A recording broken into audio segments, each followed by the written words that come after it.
Yay, hello, hello, hello. Welcome to Anarchy Among Friends Roundtable Discussion, episode 15. Goosfraba. Shit's getting weird. We are on a skeleton crew tonight. Mark may be joining us, and Melissa's a little busy.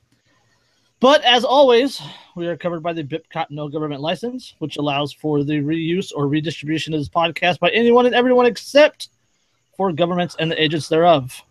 You can learn more about that at bipcot.org. That is bipcot.org. Big shout out to NSA guy. Go fuck yourself, NSA guy. Yeah, But we got the killer D's, Dan and Derica. that's right. How you guys doing tonight? Good. How Excellent, you guys excellent. How's that hangover, Derica? How's that feeling? It's not bad. It's not because I drink White Russians, and that's the only thing that almost never gives me a hangover. Nice. So I had like a touch of a headache today. That was it. You know, I've That's never it? had a hangover. You go fuck yourself. Yeah, no shit. I'm not human, I don't think. Yeah. I once had I'm when not- I was 19 years old, I had a 3-day hangover Oh, Jesus due Christ. to dude. Jesus. I feel like we wanted to die. due to vodka, Sunny Delight, and sun exposure. Wow. No. When I turned Vodka and- 24, yeah, it's the year that I turned 24. I had a birthday bash at my house on base here in Dahlgren, and I was hungover all fucking weekend after that. Yeah, like I couldn't exist without hurting for the rest of that weekend. So, I mean, I wish I remembered the party because it sounds like it was epic. I don't remember it. I think what made mine really, really bad was it was Albertsons brand vodka in a 1-gallon plastic jug. Oh, that'll do it to you. Yeah. Store brand vodka in a plastic jug. Quality. The only thing that cheap shit is good for is making vanilla extract. Yep. I'm telling you. And then There you you add in something really, really, really sugary like Sunny Delight. Yeah. Yeah, but I was 19 and broke, and beggars can't be choosers. Yeah. That's true. We've I- all been there.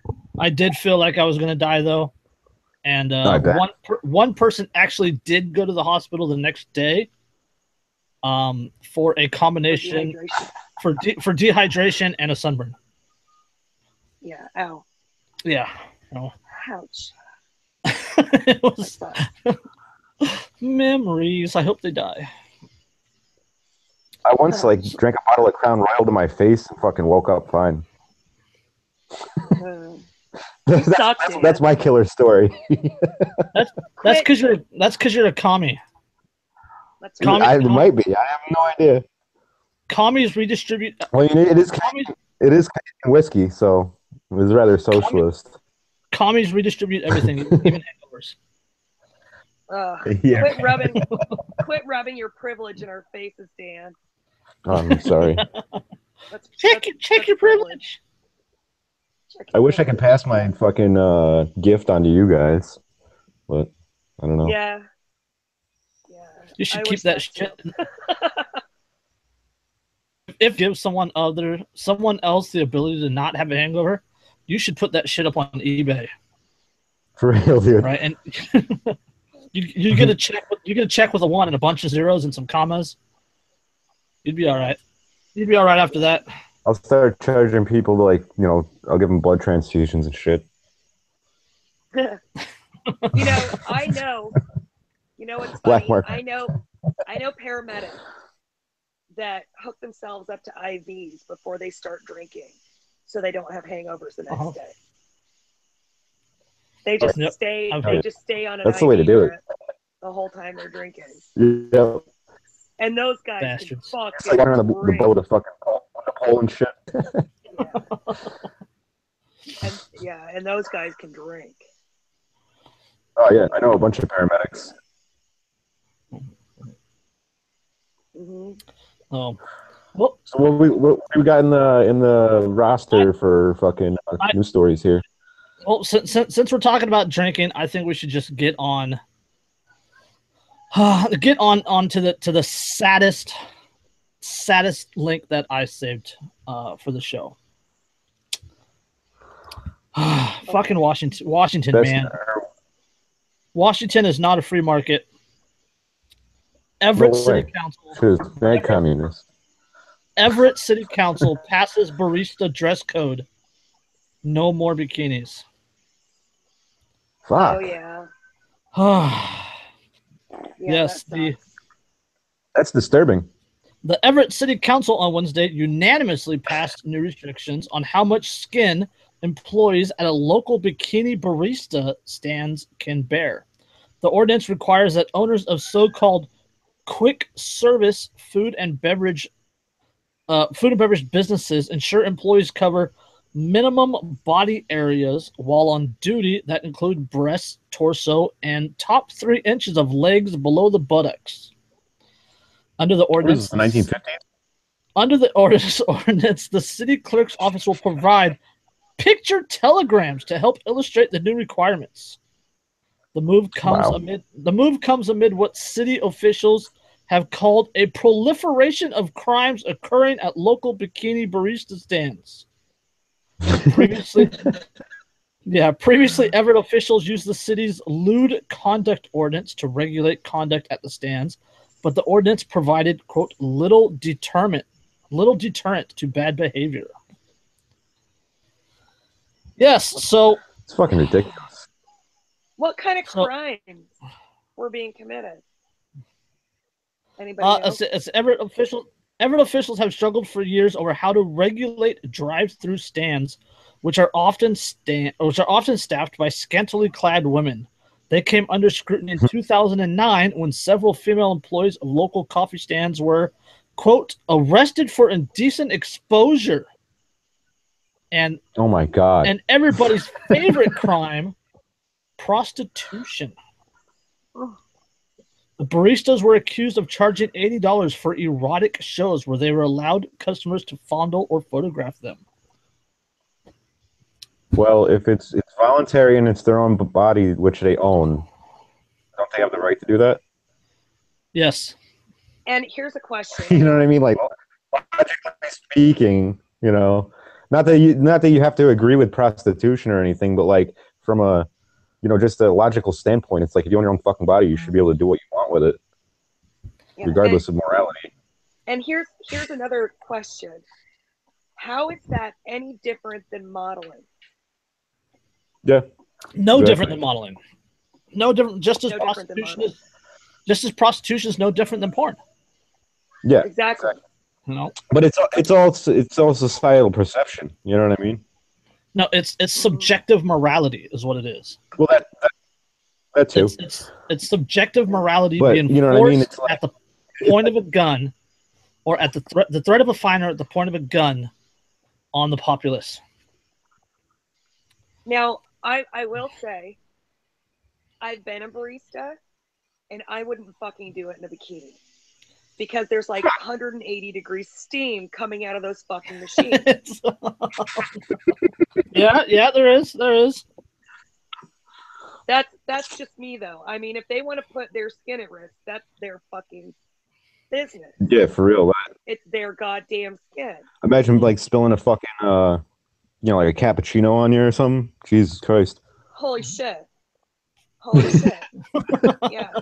And you know, it wouldn't want to be me, dude. Milk, right. Mm-hmm. The milk gets steamed to like 120 degrees. You know, I mean, I wouldn't want to do it, but yeah, I wouldn't do it in a Speedo. I'll tell you that. Yeah. No. We wouldn't want you to do it in a Speedo, Dan. Oh, come on. Who's the sad fit? Who's the sad even fit in it? Well, if you're gonna do it in a Speedo, you better do it in one that fits. All right. Yeah. Dan's place would be called Little Digger's Coffee.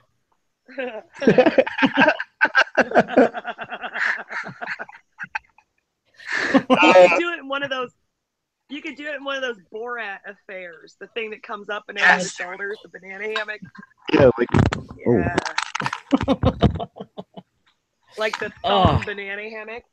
yeah, it's like the V And there's bathing. that one video of like some. Right, there's that one video of like some old, like super old Scottish guy mucking out the stables wearing one of those. Have you seen that shit? Oh God! My buddy fucking wore one at a friend of ours wedding down in like I think it was like the Bahamas or something. They had it down there. Jesus. And he wore it like and like with like he was with the fucking whole like marriage party and shit, and he was chilling in the fucking like Borat swimsuit, and I'm like, oh, it's classic Bob. Oh, that's. Did he wear it with socks and sandals like Borat did? I don't know. I'll have to look. He probably did, knowing him. Yeah. Socks and Doesn't sandals. be an asshole. That's like the ultimate crime. Like if you're gonna worry about anything, fuck bikinis. Worry about socks and sandals. Socks and sandals. Exactly. Like I am adamantly opposed to laws. But Yeah, wearing, me too. wearing black socks with sandals, black ankle socks with sandals. Look, We it's can a make violation of natural law. Okay. Shit. That's it. I'm not a fan of man-made laws, but the law of the jungle fucking applies. If you do that shit and somebody shoots you, that's the law of the jungle. Well, if Yep. I was king, they'd be first up against the wall.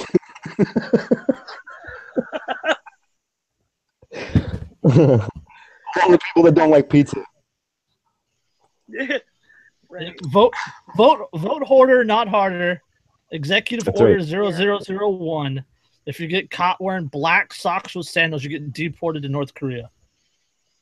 That's right. That's right. Bam! Make it happen, Dan. Somebody has to control you. We just don't want to. So we're going to ship you to North Korea.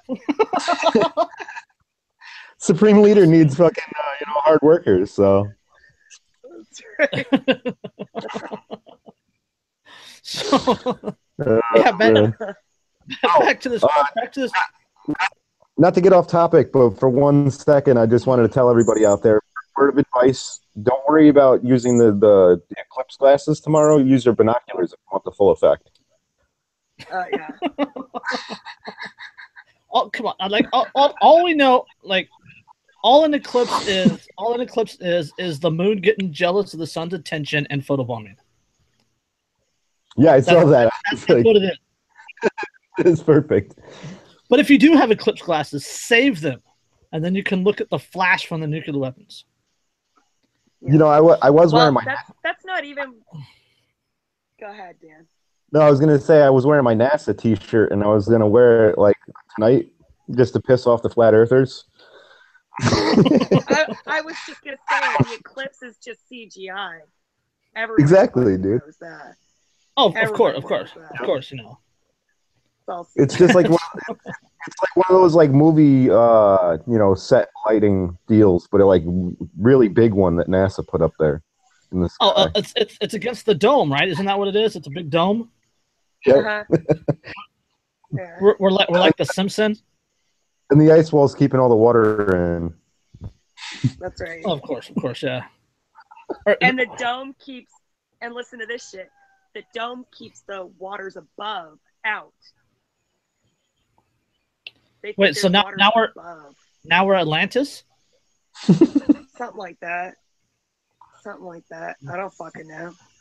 Okay. I don't know how any of this gets reconciled in their minds. I can't. I have no idea. I can't tell you. See, I don't even know why you would. I don't speak crazy.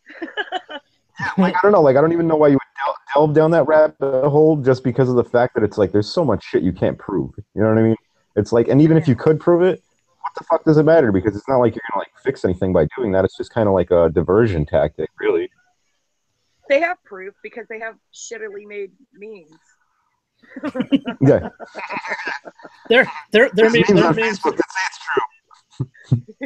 Their memes are literally worse than the left's. Let's just say that. Seriously. For real. The left Yep. can't meme. Flat earthers can't be allowed to meme.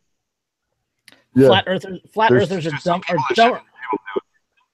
Flat earthers are dumber than the Everett City Council banning bikinis in coffee shops and drive-thru. That's right. Oh. That's right. But yeah, back to the coffee shop thing. Like we talked about, we mentioned self-ownership, right? I mean, if these women, I mean, they're obviously women, because you're not going to have a 15-year-old or 16-year-old out there doing it. Yeah, no. But these women are voluntarily choosing to wear these bikinis, knowing the dangers, but they also know that the bikinis draw attention. Everybody knows that sex sells. So these girls are getting paid more in this bikini and in this drive-through coffee shop than they would, fully dressed in a Starbucks, right? The tips, right? The tips are a lot larger. So not only is the Everett City Council affecting their method in which they make money, but they're affecting their bottom line. Yep. And not only that, they're affecting other businesses. Are there any Hooters left? I have no idea. I saw an article earlier today about how millennials don't really like boobs, so therefore they're having a hard time. Well, yeah, because they're all hiring, new staff and whatnot, and because they're all like, well, yeah, pretty much. Because boobs. It's because boobs are misogynistic, bastards. Oh my god. Yeah, of course, exactly. Yeah, God forbid a woman wants to use what her mama gave her. Yeah, quit. It's because boobs misgender people. Oh yeah, well yeah, I'm sure that too. Yeah, because guys don't have boobs. Yeah. Right. Go to the beach. Go to the beach in New Jersey. You'll see plenty of guy boobs. Yep, tons. That's true. Fat hairy ass. Anywhere, really. Any beach anywhere. True. I've seen some man titties in Waikiki, okay? That just sounds ridiculous. In Florida. That sounds just so terrible. Yeah. it's just so bad. Oh. No. Man titty sightings are kind of the worst, though. It's like, dude, come on. Yeah. But those are okay to show in public, and a woman with a really nice rat can't show hers in public. Yeah, well, of course. It's kind of like. Go ahead, Dan. Who's talking? I was gonna say that like it's just like one of those things that like I kind of in a way respect those dudes because they just don't give a fuck at all. Right. I think you gotta admire it. And people that are like, oh well, they're guy tits, they're okay to show. A girl's tits are sexual, blah blah blah blah blah, which is BS. It's entirely BS.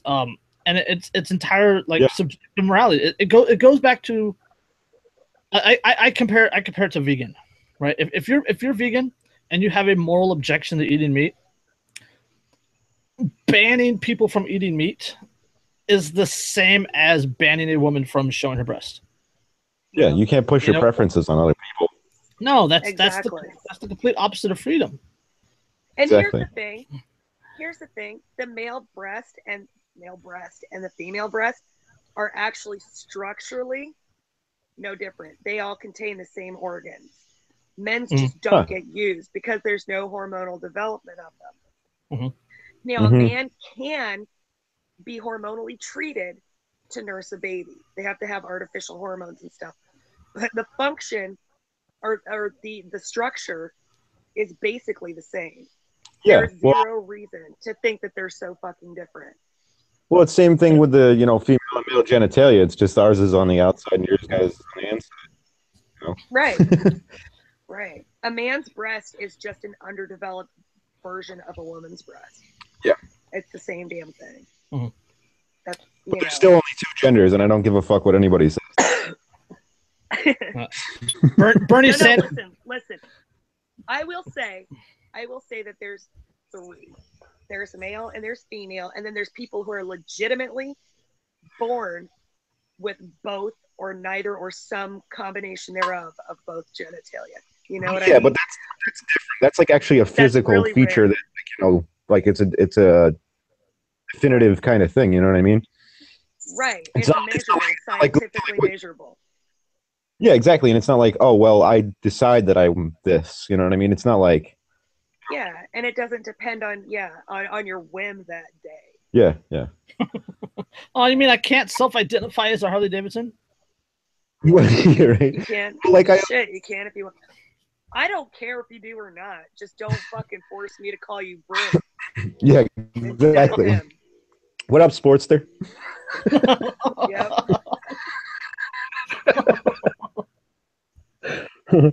Or your pronouns. Would you prefer to be called soft tail or hard tail?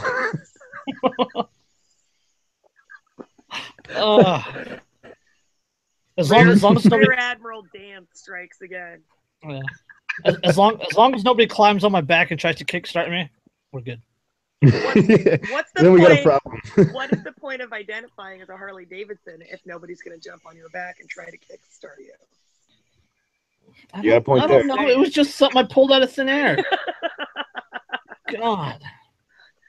I'm saying that's a good reason to identify as a Harley Davidson. Okay, so Derek is getting called Harley for the rest of the show. Put a Quinn at the end of it and we're golden. Harley, there you go. God, okay. Quick point. Harley Quinn was a Stockholm Syndrome sufferer. That's true. Yes, she was a normal girl that was abused and tortured into a psychotic episode where she became in love with the guy torturing her. Yeah. She's not a wild and crazy strong chick. No, she is a brainwashed bimbo. I know. And the reality of it is that's a perfect analogy of how the relationship between people and government. Yeah. Dude, Adam Kokesh wrote an article 4 or 5 years ago for a site. I want to say it's wealthdaily.com or something like that. And it's called Our Abusive Relationship with Government. Yeah. Yeah. And it is an absolute fantastic art. You know what? I will put it in the show in the link in the description below at the end of the show. You think he wrote it with one hand in the Walmart parking lot? I was waiting for it.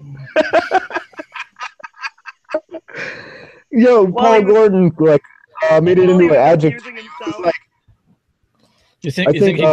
Andrew. You think he drove through and got some coffee before that? Yeah. Andrew Marriage had put a lot earlier today. Paul Gordon asked him if he was co-cashing in the parking lot. Right. Yep. You done fucked up when the Anarchy community turns an adjective out of your name. Yeah. You're right. Yeah. Jerking off is called being called co-cashing. Yeah. Or is that a verb? Is that a verb? I think it's a verb. It's an action word. Yeah. It is a verb. Yeah. Yep. Yeah. You tell somebody to go co-cash themselves. Right. Well, themselves is implied. Themselves is implied. Yeah. Go co-cash. Just go co-cash. I hope that's his fucking slogan for fucking 2020. Go co-cash. It's more honest than the rest of theirs. All the rest of their slogans might as well be "Go fuck yourself." Pretty much, dude. That'd be brilliant. Oh my goodness! I'm glad he forced to run against him. Holy shit. That's rad. No, that's great. That's awesome. Let's not give anybody any ideas here. Oh, you guys. Yeah, no kidding. Hey, do you guys want to talk about alt-right via Antifa? Yeah. They're both assholes. Yeah, both sides suck. Yeah. Well, I mean, I don't know. Go ahead. Say, we were playing Cards Against Humanity last night. Yep. And I had that card in my hand that says "Making the Penises Kiss." And that's what that's what popped in my head was alt-right and the Antifa. It is kind of like a dick measuring contest. Seriously. Yeah. Yeah. Oh. They're like dueling, like fencing, or they're crossing streams or whatever. Kids that grew up LARPing are now fucking really doing it like for real in the streets.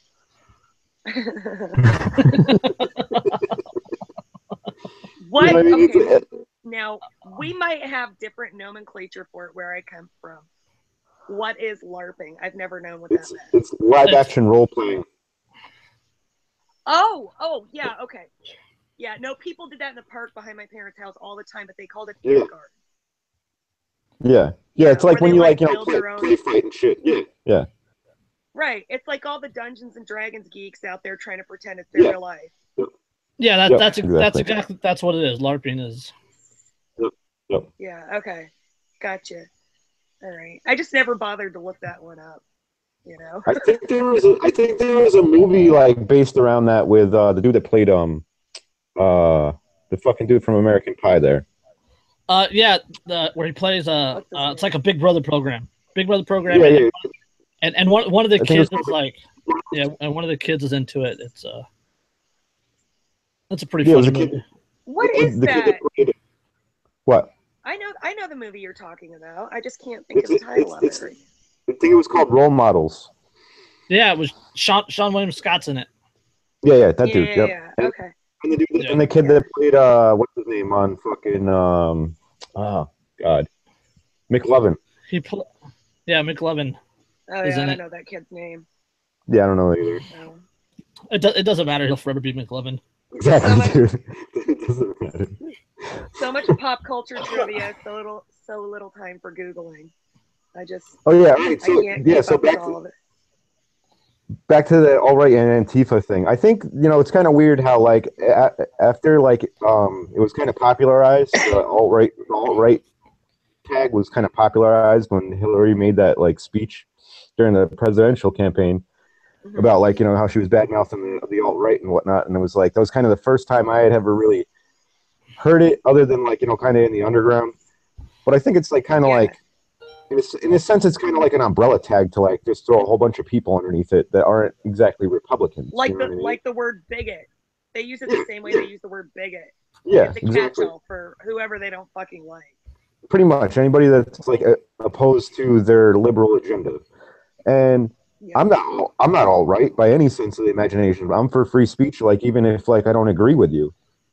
You know what I mean? Like because if I take your free speech away, mine's guaranteed to be taken away. Oh, absolutely. Right. Neither group is fighting for freedom. No, not at all, dude. Neither group is fighting to not be oppressed. Neither group is fighting for individual rights or anything like that. They are fighting for the collective right to rule each other. Exactly. And the rest They're fighting for the throne, man. To make everybody else live the way they think life should be. Yep. Absolutely. And they're just a bunch of authoritarian control freaks, really. Exactly. And not only that, but I mean, people will say, oh, Antifa's anarchists. No, they're fucking not. Anarchists don't protest because protesting is a massive fucking appeal to authority. It's begging the government. It's begging the government. It is. And not only that, anarchists don't beat the shit out of people that they don't fucking agree with either. Absolutely. No. Nope. Not any real anarchists. I've been helping out Shane Ratliff over at the Vonu podcast and Liberty Under Attack. I did some editing work for him on the new Vonu stuff. I made a meme out of something that I read that goes perfectly with what this right now, and it's from Vonu Live. This is put up on Derek of the America.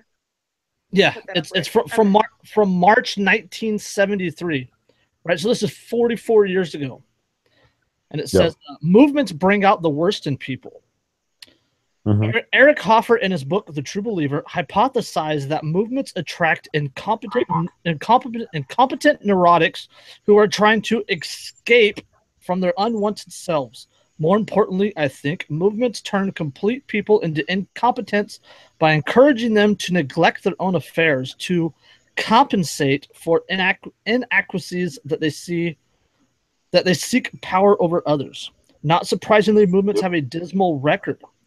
They are begun by well-meaning, dedicated people that usually bring reimagination and destruction. Current U.S. problems, wars, taxes, pollution, inflation, unemployment, coercive schooling, drug laws, are largely fruits of noble crusades of past generations. That's why they say the road to hell is paved with good intentions. Absolutely. Absolutely.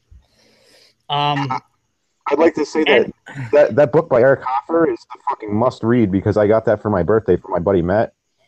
And that book like is so fucking applicable, like right now, especially with the mass movement thing, because it's like, and Aldous Huxley talked about this too. He said it was called like herd poison, where people, once they get in like a group collective, they like kind of lose their individuality and kind of get sucked into the mass. Yeah, absolutely. And they feel like they can't, fucking, you know, right? And they feel like they can't say stop. They lose their Whoa, what you're doing right now doesn't align with my beliefs, and I'm not going to participate in this because they can't do that because. Yeah, go ahead. No, go ahead. Sorry. I was just going to say, it's just, they don't, once you become part of something like that, there's like, it's like an endorphin high, feeling like you're part of something bigger than yourself. And so they become very unwilling to let go of that feeling, to do anything that will jeopardize that feeling of belonging that they have. Yeah, exactly. In that group. It's like being in a gang and shit. Right. But, yeah, well, I mean, absolutely. Absolutely. And I just want to say, like, I see that exact thing in more than just Antifa, Black Lives Matter, alt-right. I see it in anarchists also, especially in new anarchists, people who come to the realization that government sucks and self-ownership, right? And they become very, very angry and very, very disenfranchised with the system, with the two-party system, with government, with all that good stuff. It's like withdrawal. It's like withdrawal. Yep. Absolutely. And they become obsessed with the object of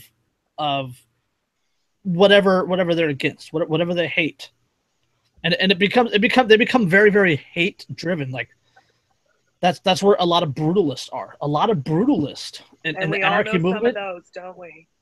Are new anarchists, right? Yeah. Or anarchists that stopped learning and stopped challenging their preconceived notions and stopped evolving. They get to this point. They get to this point where they feel morally righteous, and then they stop. Morally righteous, morally superior, and then they stop evolving and they stay right there, and they get very, very, very angry and try to take out their anger on everybody that they see or hear or come across that doesn't exactly toe the line with their beliefs. Right. Whether they believe that they have no beliefs. Because a lot of brutalists will say that, and it's not really true. Everybody has some belief. Oh, absolutely. It becomes very much with me or against me. Yeah, or everybody's against me. Can't trust anybody but yourself. Mm-hmm. And there's a lot of people who are just naturally misanthropic, and there are people like that, and fine, whatever, if that's your natural inclination. But if you became that way because you have this idea that everybody will turn against you, it's just not true. You can't just, collectivize people like that and then say that you're an individualist. You're really not. You're still collectivizing people. Yeah. Absolutely. And that's I think Jeremy coined the term residual statism. Oh, that's a good term. That's what they get stuck in. They become like not necessarily left right, but it's either my party or against me. Right. You're either with me or you're entirely against me, and it's right. It really very much closes the mind, and it closes all available lines of communication. Yes, it does. Like you literally cannot reach some of the alt-right people. You absolutely cannot reach a lot of the Antifa people. They simply won't listen at all, and that's because they're in this in their own little bubble of hate. That anything that is not, like I said, and anything that's not part of that echo chamber, they don't want to hear it.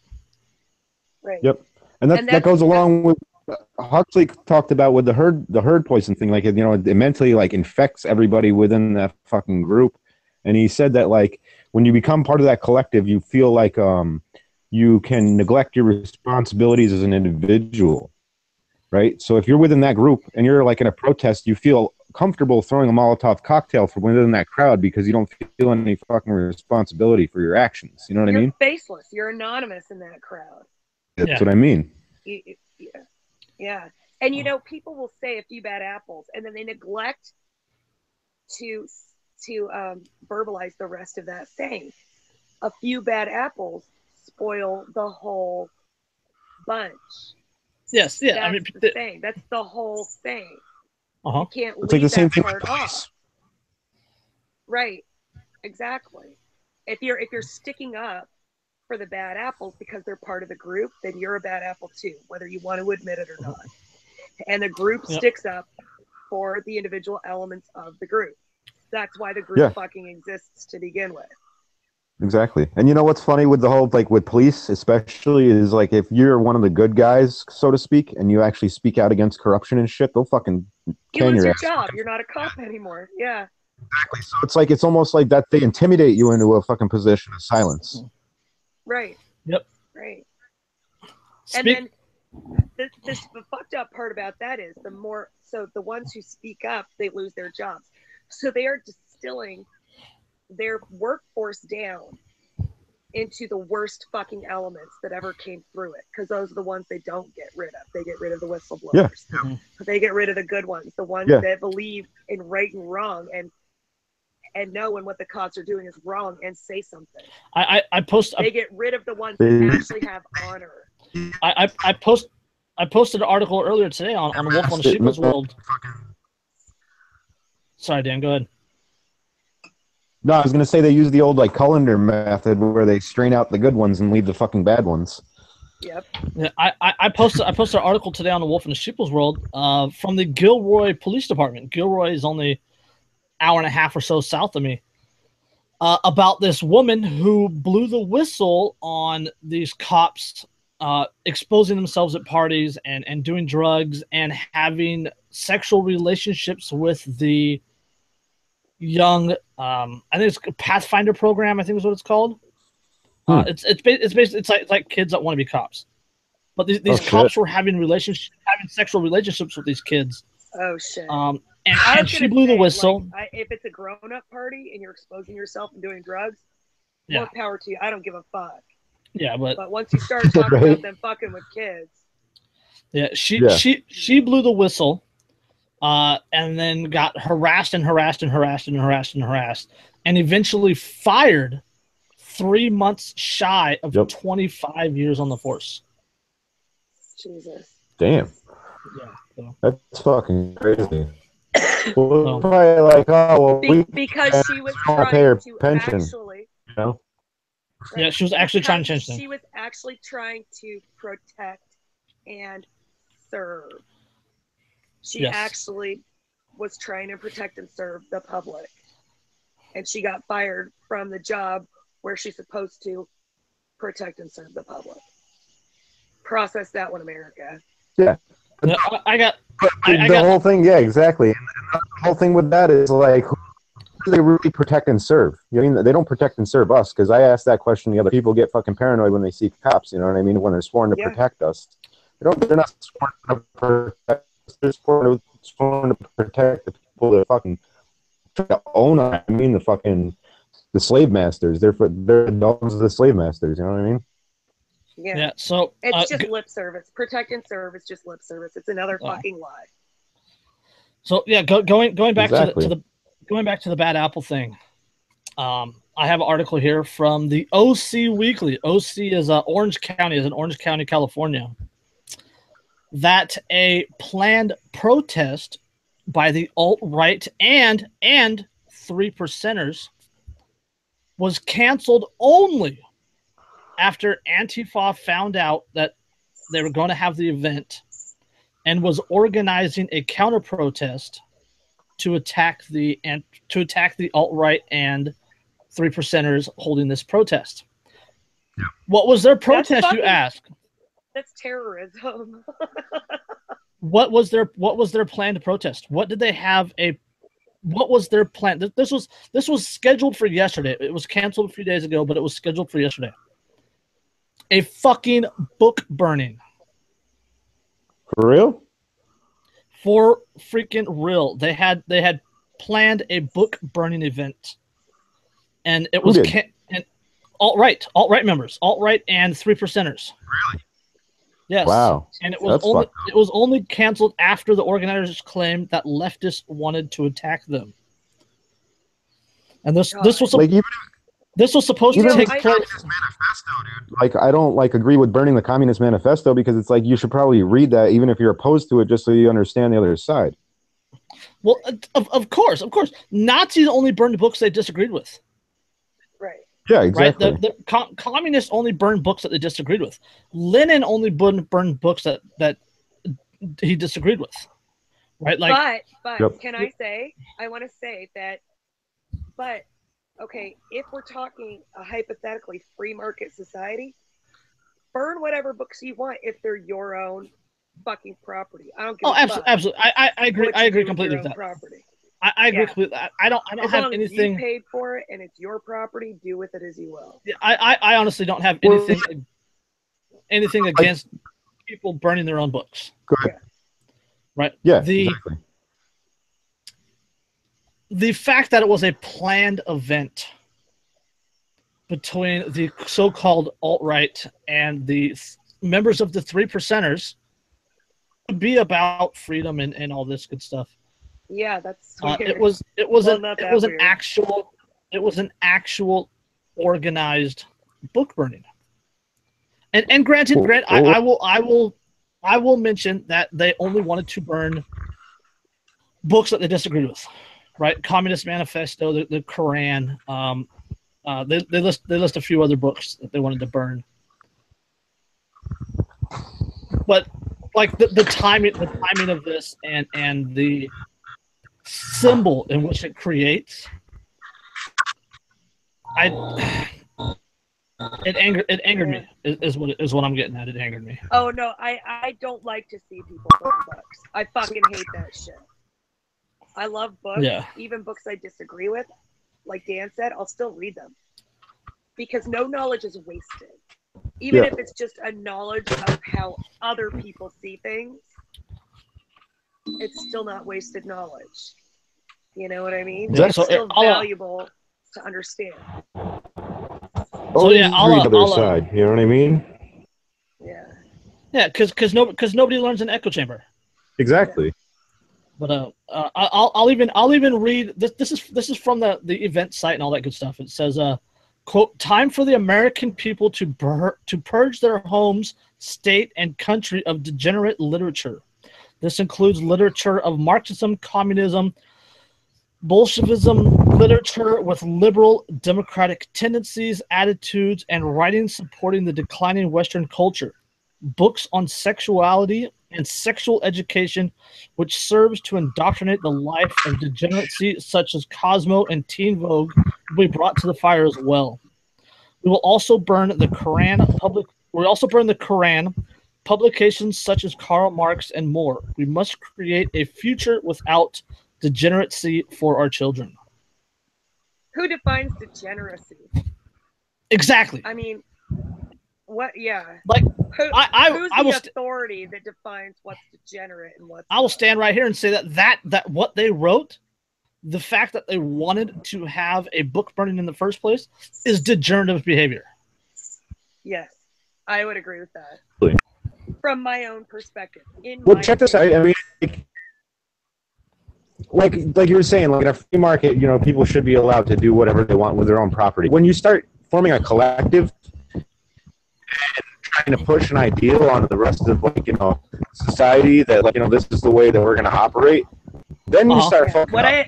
You know what I mean? Right. What I and especially is that first like sentence where they say it's time for America to purge their homes. Home state and country of degenerate literature. Yeah. Who the fuck are you to tell other people what they can and can't read? Yeah. Yep. Yeah. And like I read you know, the Communist Manifesto and Das Kapital because it's like, you know, you got to fucking understand your opposition. You know what I mean? I don't fucking stand for communism because I read this shit. Yep. Absolutely. Yep. Like the very country that they support, right? The alt-right and the 3%ers, right? They support the United States of America.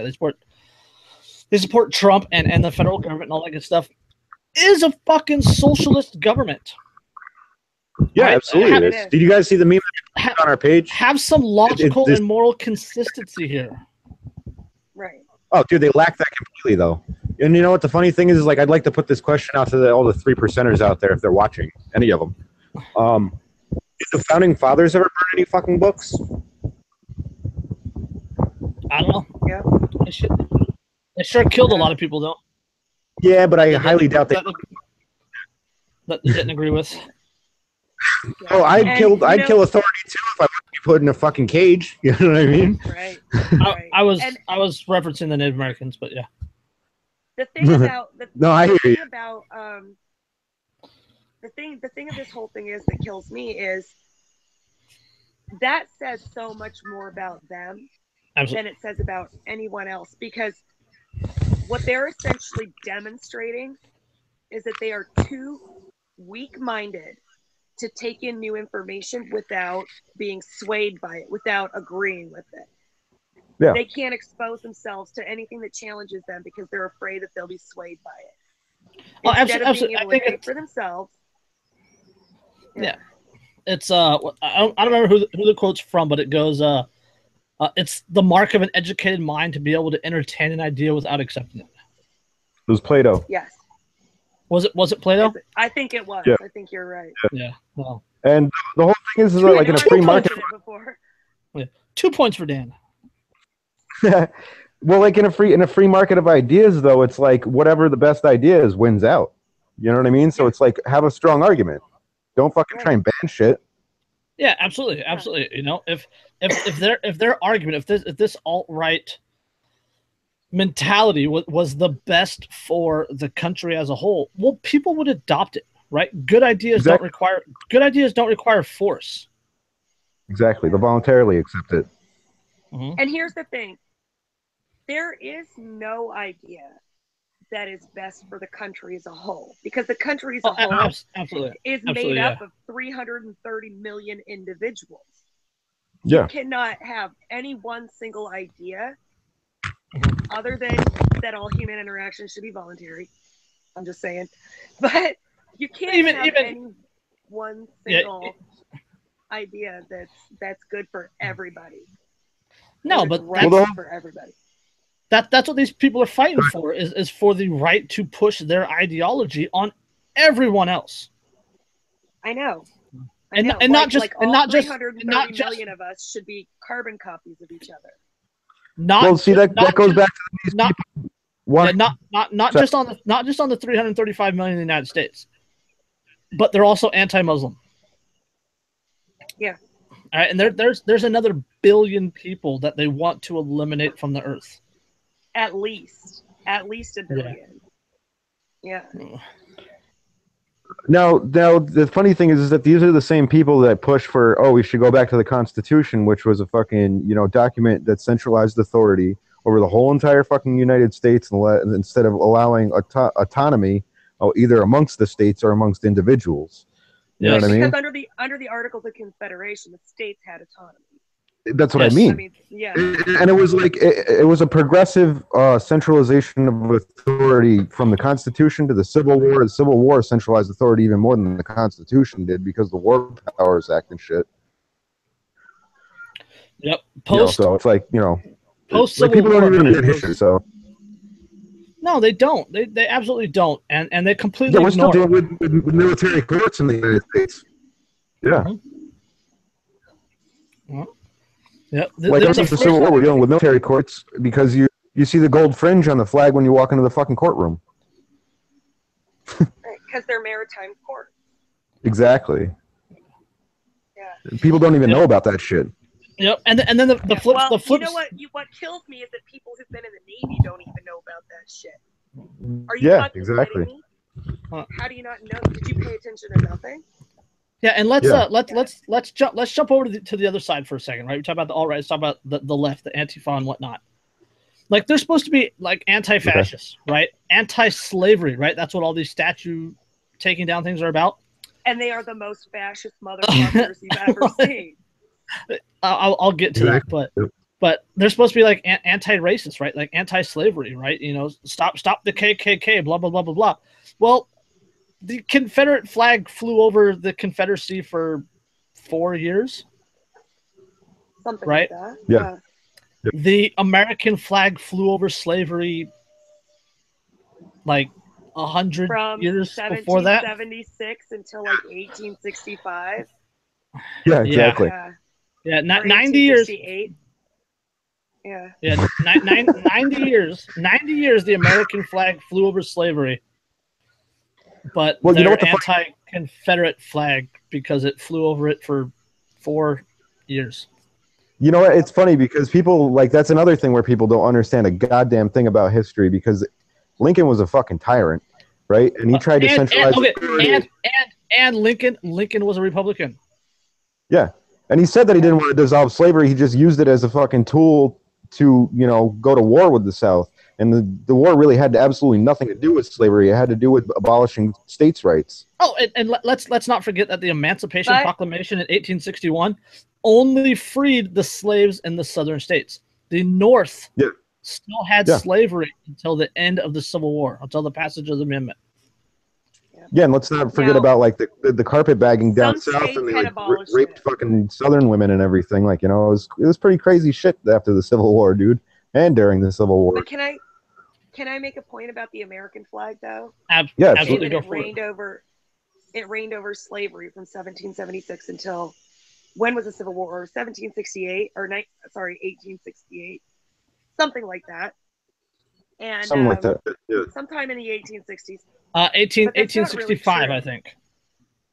Okay, so that's not really true because the American flag has flown over slavery from 1776 until fucking today and continuing. Absolutely. Absolutely. It is slavery. People think it's not slavery, but it's fucking slavery still because they are people, masters, telling you what you can do with your own fucking body, what you can do with your own goddamn money, claiming that you owe them simply for existing, seizing the fucking fruits of your labors, demanding that you surrender your children to their indoctrination. This is fucking slavery. Yeah, absolutely. We just have a bigger plantation now. For real. So we have the illusion of freedom. Yeah, and like Bukowski said, he said they didn't free the slaves; they enslaved everybody. Yeah, you know what I mean. Essentially, like I'm butchering the quote, but you know what I mean. Like it's one of those things. Like you know, with the whole birth certificate thing, it's like you're a number, dude. Right. You're a number on the plantation. But they always have enslaved everybody. Every government has. Yeah. Now the African slave trade, or rather the colonial slave trade, because it wasn't just Africans, but the colonial slave trade was just more fucking honest about it. Well, see, they were more upfront about it. And there's a line that I like to use when talking about this, and it's when you talk about the colonial slave trade, right? Well, slaves back then, their masters took 100% of their slaves' labor, right? They took 100% of the time, right? In exchange for this, they were given food, housing, medical care, right? That is, today, we pay 50, 60% of our compensation for our time. Even more if we make more, or even more if we have products like a farmer or whatnot.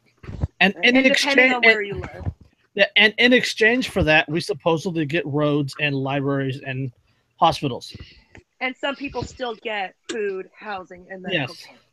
At what percentage, right? Keeping in mind colonial slaves were 100%.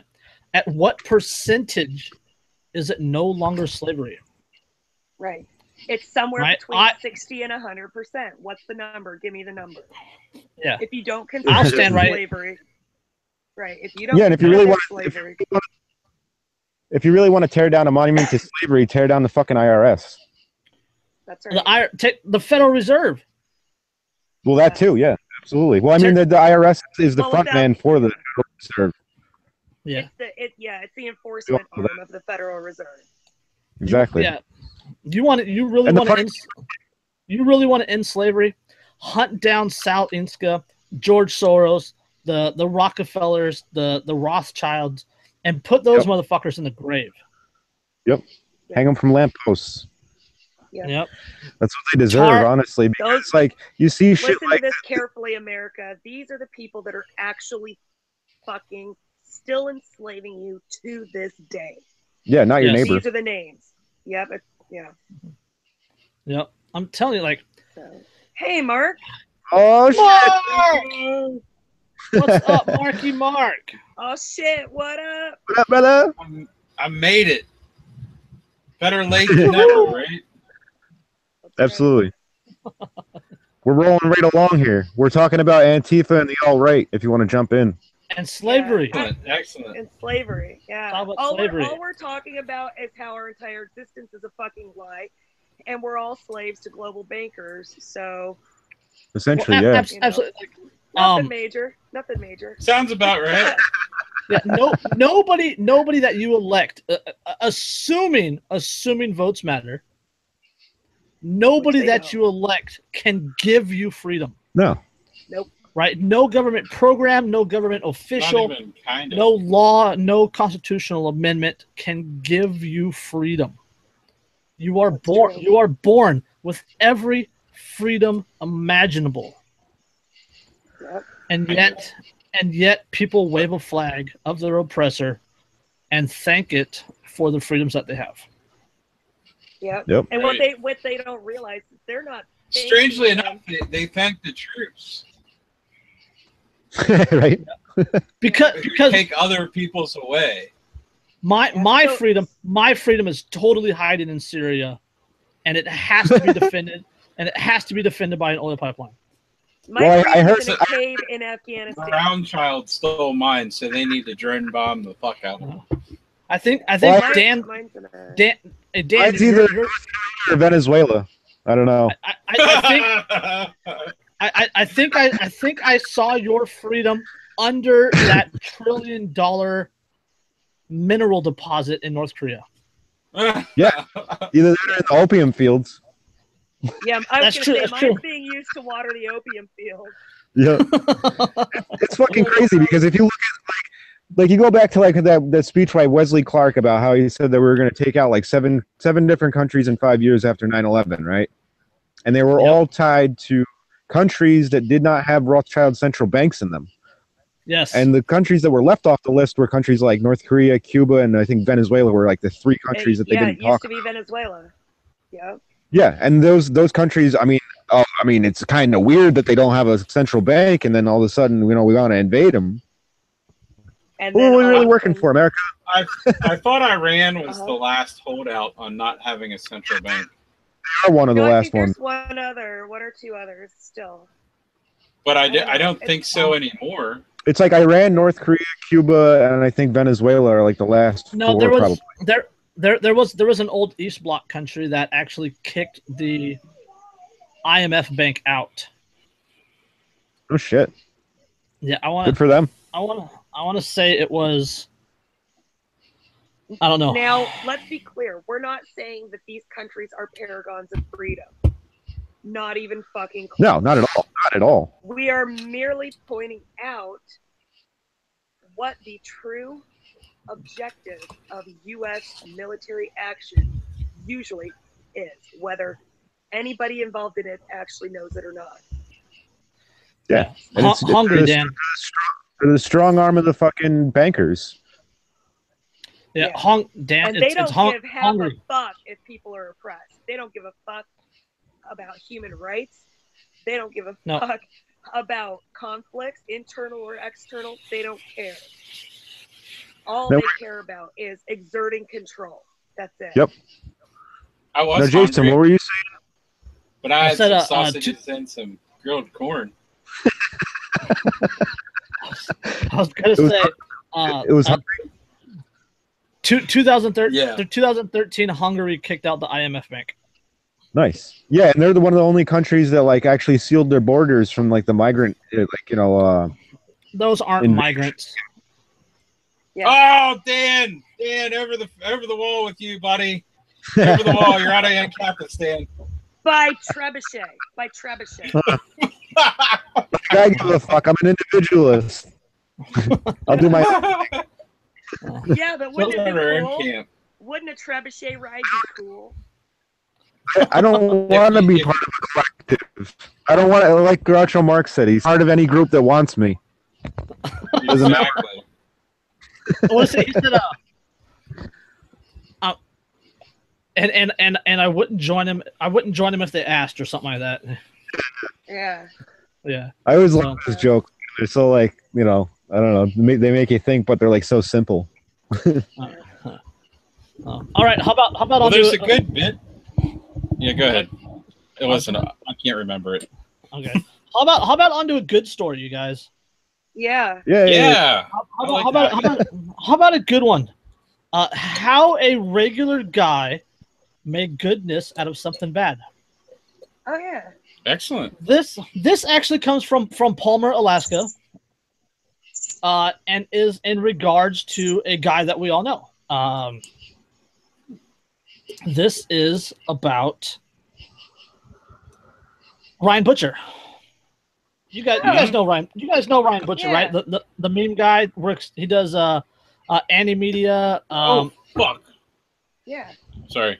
Go ahead. Annie Media, Good Morning America, MNN, America Today, etc., etc. Yep. So the premise of it is Ryan took his kids to a park there in Palmer and posted some photos of there was a graffiti all over the place, cuss words and just tags and just all over the place in this park. Ryan, having a couple little kids of his own, decided to do something. Right, regular guy. He posted the pictures online. Made a couple calls. Those people made a couple calls, and it got to the point where last Friday, even though it was raining, a bunch of people showed up to clean off all the graffiti, repaint fences, repaint walls, and just to clean up the park. Those rotten bastards. Terrible, right? Absolutely terrible. Did they do that without a permit? If they did it without a permit, they're criminal. It even absolutely like he created a Facebook event for it, and it got so much attention that one of the local businesses gave him extra paint, and the city actually brought out graffiti remover for them to use. Wow. Well, yep. Not so on Friday night there was a crowd, not a little crowd, a big crowd. She brought home, so people brought paint. They brought paint. They brought their kids.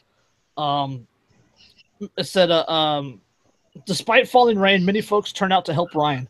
Parents, kids, non-parents, Boy Scouts, and even Taekwondo students.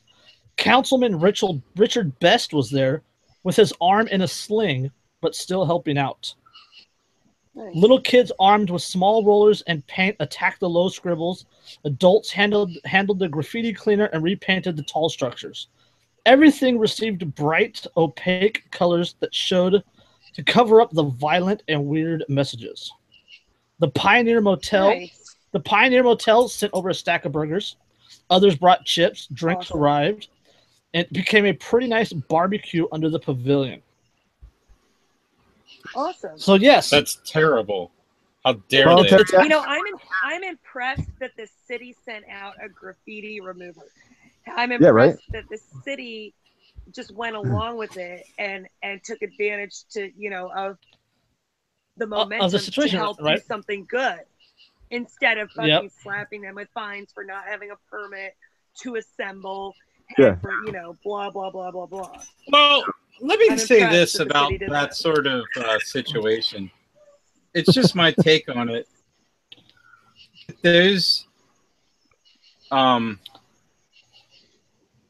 you hear about that sort of shit go on in like select small towns. Mm-hmm. Well, I guess big cities too, but like in general, I think that's more common than it's given credit for. Because again, Well, people make up the government, right? And Well, I'm not trying to be an apologist some or people. anything here. Some people. well, I think the reason Well, I that mean, we the government don't- wouldn't exist without people doing it, right? I mean, I'm going on that the premise of like only individuals act type of Right. Yeah. absolutely. line of thought on that. Oh, right. And Honest, if they're misguided in one way or another, can all agree that, yeah, we don't want our parks fucking tagged up and, you know, dicks all over the playground equipment and having to explain to our 3-year-olds Right. why they're taking the dick slide, you know? Right. Well, Nobody wants the park is built to be used. And if it's not going to be Right. used because parents don't want to take their children to, you know, around these messages that they would find too offensive for children to see, then the park isn't serving its original purpose. So, you know, there's a lot. Right. Most Well, people can kind that's of what I see was that. saying. It's kind of decent that the local government was not dicks about it. Right. yeah, and Right. and 'Cause they to could've been. go back to your original point there, Mark. I do believe that this does happen more often than we hear about, of course, because Well, good stuff because doesn't make good- the news. I Yeah, mean, no. especially in our circles, that's You know- what I was going to say. That's true. we don't. That's what I was going to say. Is good We news. focus on the negative a lot, also. Well, good well, stuff. there's that. Good stuff doesn't draw in the viewers, right? Right. Exactly. You know, sex, violence, and scandal, right? That's Right. what the news reports, because the news is a business. It's not a business of reporting the news.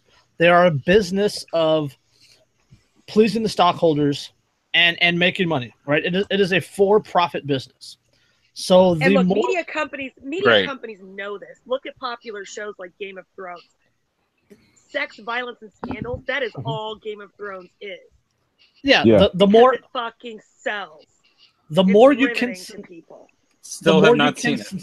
the more you can sensationalize, the more people you can draw in. The more people you draw in, the more you can charge for advertising. Yeah. Well, see, that's how it works because it's all fear porn propaganda is what I call it, really. And Yeah. they In case any of our viewers are curious, that's how we operate too. absolutely We draw you in for your advertising power. Yeah. Flash we're 'em, making Mark, the big flash bucks 'em, over here flash on 'em. Anarchy Among Friends. Just so you know. any Just so you know. any intelligent propagandist understands that you have to appeal to the heart and not the head. Right. Oh, absolutely. Right. Right. Or you have to There's a appeal joke to in there, but I'm emotions. going to let You it have to slide. shock value is almost incalculable. Yes. Yeah. When you're talking about Oh, media. yeah. It's in fucking valuable. It really is, because that's how you get people coming back, because people like to be titillated. And you guys, let's not focus on the word tit, please. All right? People like to be titillated. They like to be shocked. People like to see something that's not normal to them. Yeah. That's why horror movies do so well. That's why thrillers do so well. That's why things like roller coasters do so well, right? People like brain as well. You know what I mean? It's a chemical interaction that kind of like people get addicted to. Yeah, because it's a thrill. I didn't know what you're talking people about, love Dan. To be thrilled. Thrill the people, and they'll keep coming back for more. Yep. Yeah. And Mark stopped listening at tit. Yeah. Mark, you don't have a shirt on. Show us your titties. We were talking about man titties earlier. Woo! Some man boob. You want a little man boob there? Woo! Titties. Nice. So yeah, I mean, like what they do is they put. It's fear. You know, go to commercial. You know, buy this toothpaste, buy this car, so that you know the girl that you want will accept you. You know, back to the news. More fear. Here's a bullshit story about a kitten.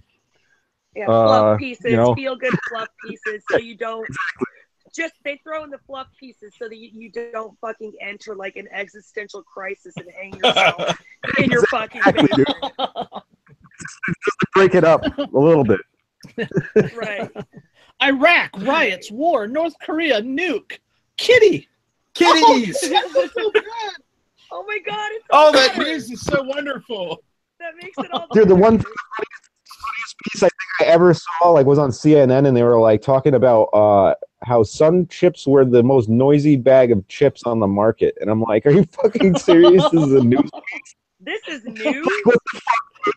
Yeah, I'm like, Jesus Christ. I could come up with like better news topics than that.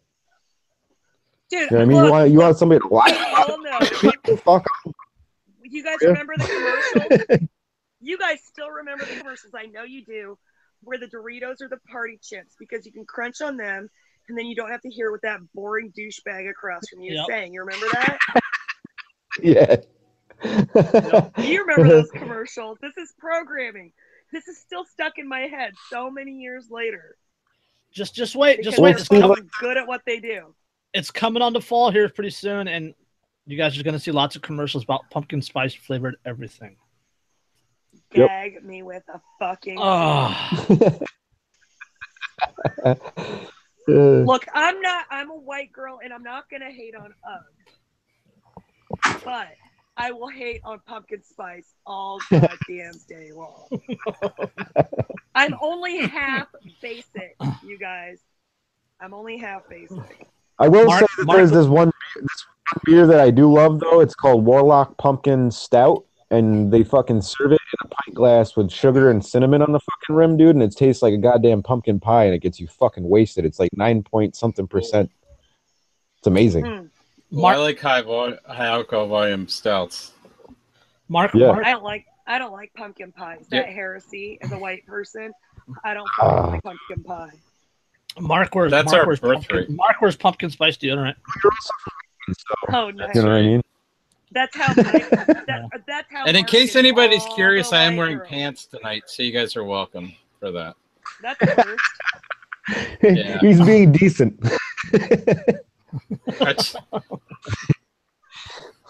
Although I forgot I was wearing one of my favorite new shirts earlier from one of my not favorite bands, but a band I like. It's Anti-Flag.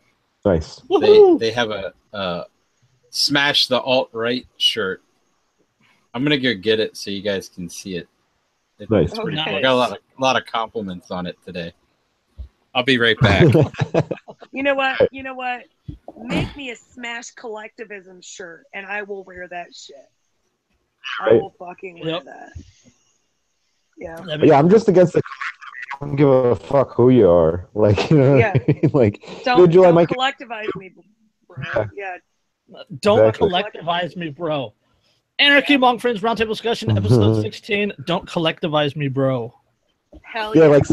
Like when one of my Facebook friends called me a Yankee the other day, and I was like, "Don't fucking collectivize me." Nets. I mean, it could be worse. You could be a fucking Giants fan. Giants. Shots. No, we're talking baseball, Dan. Oh, okay. Yeah, I'm a Giants fan. Yeah, I'm a- that was a jab at the Mets and the Giants, all in one. So here is fuck the Dodgers. Nice. you see it? Speak, Mark. You have to talk so it comes up on the big screen. Oh, that's the shirt. Nice. That's the front, and then the back is pretty cool too. I like it a lot. Wait, what? I was just gonna say, hey, wait. Okay, this is more collectivism, all right? Even if you're using the term alt-right properly, it does not mean neo-Nazi. It doesn't fucking mean neo-Nazi. Close enough. Well, is it backwards? I'm trying to get it on there. No, it's not, but I can't read it because you keep moving it. Is it still up? Mark. Speak, Mark. Read it to us. There we go. How about that? Can you see it now? Check that out. Can't see it. All right, I'll read it. You get me one.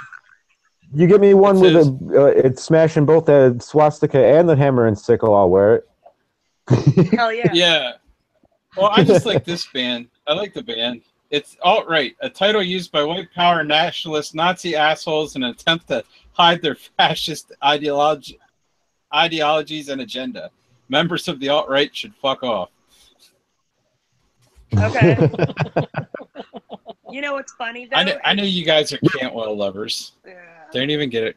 No, Don't get me started. You're gonna make Cantwell cry again. We already talked about how fascist Antifa really is. So. No, I don't disagree. I'm not a fan of that whole no community, I guess, either. No, me either. And I'm not even gonna say they're right or they're like righter than the alt-right. No, neither one of them are. There's no benefit to collectivism in any fashion other than, a voluntary group of people working together. Want to associate with each other, yeah. Right. So Kevin and I were talking about this, and a lot of people who are on the political right end of the spectrum, conservatives, constitutional conservatives, libertarians, they get offended by the term alt-right because they don't want to be associated with it. And Kevin and I were talking about this, and alt-right is a misnomer anyways. Because in reality, at the far left end of the spectrum, or in our reality anyways, at the far left end of the spectrum is authoritarianism. It's totalitarianism. And at the far right end of the spectrum is anarchy. Pure, no rulers anarchy. Yep. So the alt-right is still extremely left on this spectrum because they are authoritarians to the bone. To us, the alt-right, absolutely, they're fucking kissing cousins. Although, it's the difference between National Socialism and international communism, really. Right. It is, but it's rapidly becoming an identity. If you follow any of it on social media or what's going on amongst themselves, there's an agenda. You know what I mean? They're actually funding these things. Yeah, well, yeah, it's like protect our white heritage and all like that. You guys saw the video. Any of the videos of Charlottesville? Yeah. No, unfortunately, where they were filming. I watched one or two. Yeah, a lot of them. I mean, they're actually onto the term, and making it their own, I guess. Co-opted. Because they're so easily led. Dan. Let me propose this question. He just asked who funds these things. Yeah. And that's the problem that they don't see. The people that are funding this don't believe in any of it. They just want a fucking war because they profit from that.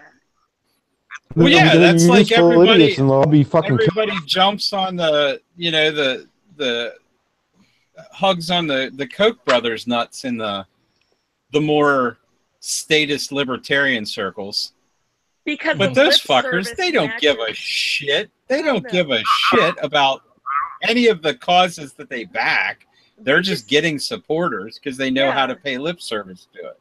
Exactly. And then you got people like George Soros funding the fucking globalist groups. You know what I mean? It's like, yeah, I mean, they're different. It's just a different aim.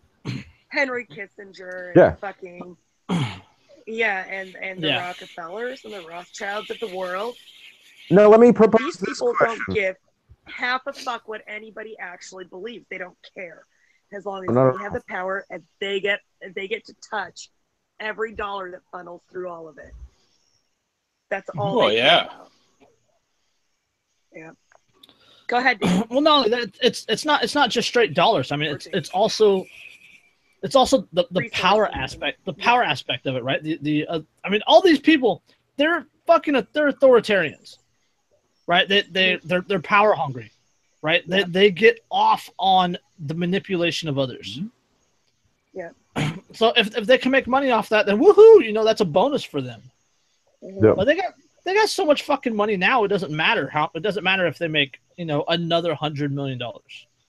Well, George, $100 million. We can say that it wouldn't. We can say that it wouldn't matter, but I mean, you never know what somebody else's psychosis is. I mean, maybe that's their fucking psychosis. It feeds their ego. Well, see, it boils down to this, really. Right. It's that they're so fucking rich that they got to play games in order to keep themselves entertained because they fucking have everything. You know what I mean? Right. It's like that's why they do all this sick shit that they do, because it's like that's the only way. And some of it on reality. Right, and some of it is just elite dick measuring contests with the other rich bastards of the world. And they do it for shits and giggles. They do it for fucking kicks. Yeah. Some of us get our thrills by having a cold beer with our buddies. Some of us get our thrills going to a bikini barista. Right. Some of them get their thrills going to a spirit cooking. I mean, that's just right.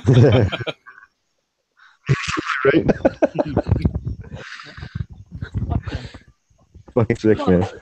Like if the alt-right and Antifa and Black Lives Matter and all that stuff, if they were truly logically and morally consistent and truly wanted to go after as negatively affecting their life as they see it, to like actually oppressing them, yeah, they'd be going after the fucking Bilderberg Group. House. Yeah. They'd be going after the Federal Reserve. They'd be going after the IRS, and not fucking not fucking smashing Kevin from Berkeley in the head with a stick. Kevin from Berkeley has no authority over them. Right.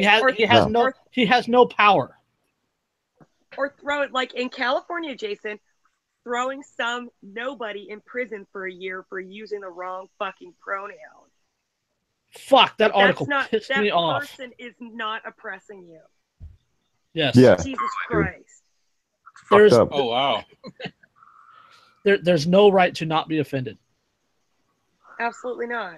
There's it's not no oppression freedom. if you are offended. Offense is not oppression. Holy fucking shit. If you are offended, this is something that I had to learn. This is something that I had to learn through the last like 2.5 years. Like I've talked about my depression before, but it's something that I had to learn is I am ultimately in control of my emotions. If I get upset, if I get angry, if I get sad, it's because I choose to get upset or angry or sad. Exactly. Somebody tell my teenage son that, please. Somebody. Tell my teenage son wisdom. Yeah. By getting angry. If a person is so mentally weak that they get angry or upset or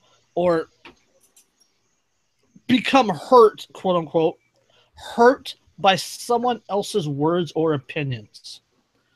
Yeah. It is not the person saying these things' fault.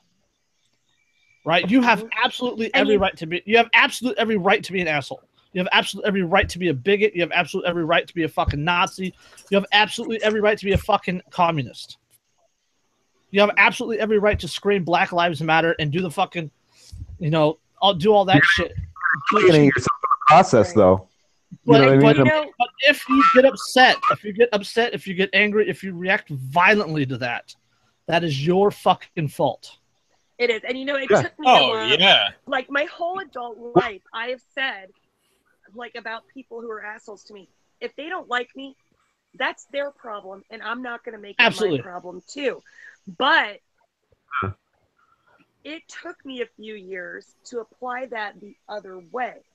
If I don't like them, that's not their fault. That's my problem. Yeah. Yeah, Well, so It took me a while to turn that back around on myself. Right. Yeah. From like an anarchist, like intellectually, I understood self-governance the concept. Right. So what's that, Dan? Well, I was And gonna say, it like, took from me an a while. anarchist, like, sorry, I was gonna say from like an anarchist, like, self-governance perspective, like enacting laws that, you know, so you don't offend people, is the antithesis of self-governance, because it's like you're responsible for your own fucking emotions. You know what I mean? It's like And then you how do can't control other prove- people's actions. Own. And not And only the only that, but fucking how do you thing ever you prove can really that? control other than that is your reaction to other people's actions. And how do It's you also even prove it? Because somebody can say, and this happens with rape allegations all the time, somebody cannot be offended at the moment, and then later on you do something to piss them off, and they say, well, they offended me at this time. And then it becomes a fucking thought crime, and you're a criminal all of a sudden. How do you fucking prove that it actually occurred? You can't measure what's going on inside somebody else's fucking mind. You want to It makes no fucking how you sense. become a Nazi in one easy step on the same line of thought. This ought to be good. So someone posts, remember when it was okay to punch Nazis in the face or something? Back to what's his name that got Spencer. walloped? Richard Spencer. Spencer. So, and then of course everybody bandwagons on that, except Mark, who comes along and says, "How about it's just not okay to punch people?" Period. Yeah, right. Yeah. That's how you become a Nazi in one easy step. Right. And then, and then it gets even better. You turn into an even bigger Nazi when you point out the fact that while you don't agree with somebody, it's pretty Orwellian to go around whacking people simply because they made a statement of their opinion on a topic without even calling for action or suggesting or hinting at violence or threats or even veiled threats. Yeah. Just merely, we don't like black people, or we need to keep our race pure, whatever other bullshit these idiots spout. Oh, look, I can answer exactly when it's okay to punch Nazis. You guys want to hear it? Yes. 1940 to 1945 Germany. And if they hit you first. Yeah, right. Right, absolutely. That's it. Hit you first, make an aggressive move, anything like that. I mean, just any sort of, like, even making like a threat. It's kind of a gray area for some people, but sure, they say if you have right. reason to believe they're going to follow through on it and actually harm you, but you have every right to defend yourself. Right, and that's very subjective. Like I said, that's why it's a gray area for a lot of people. Area. But to me, it's like, fuck it. If that's what you want to do, and you can, like, if you could show your work, your mental work, so to speak, right, on how you came to that decision. Right, show your work. Whatever, go for it. But simply, I was offended. I mean, we don't let our kids fucking get mad and smack their siblings or us or anybody else for that matter. Right. Because they heard something, no, son, you cannot do that because of this. And they throw a temper tantrum and try and hit you. Well, you stop them from doing that, right? I mean, I do. Right. I'm sure Derica does. I'm sure Jason did when his kids were young. And on this topic, sort of like, this is tangential to this, but on this topic, I know that peaceful parenting is a thing, and I mostly believe in peaceful parenting, but if my kids hit me first, which they do, because kids violence is one of the ways they have to express themselves until they get a little older and are more reasonable. If they hit me first, I have every right to hit them back. And if I don't, and I just let them beat on me, they're going to grow up thinking that people don't have a right to hit you back if you hit them first. Yeah, like there's And no that's bullshit. repercussions. That's where assholes, right? That's where assholes like Antifa come from. Yep. Because they Right. think they can assault you and abuse you with no fucking repercussions. If my kids hit me first, I Well, have a simply right because they think they're to right. hit them You back. know, they think in their mind they're in the Right. in on the positive moral ground. So, And you know, simply, and every and maybe they are maybe they're correct, but yeah, they're every thinking.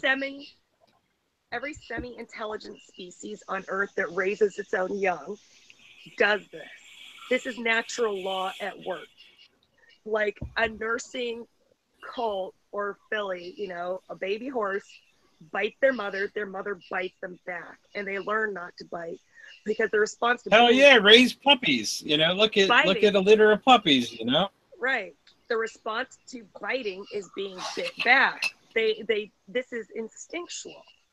If you don't ever let your kids see the consequences of their actions, if you don't ever let them feel the consequences, they grow up to be Antifa fucking crybabies. You know what I like, and I mostly do agree with peaceful parenting. I don't spank my kids for shit that they did that wasn't aggressive. But if they do aggress against me, I have a right to physically defend myself from that.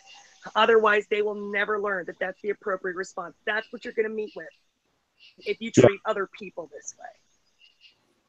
You know, Can I add something to this really quick? Whole thing of like hitting people that I never really agreed with is that it's like, you know, societally understood that men should not hit women. I fucking totally agree with that, right? But some women use that to their own advantage and understand that women shouldn't hit men either.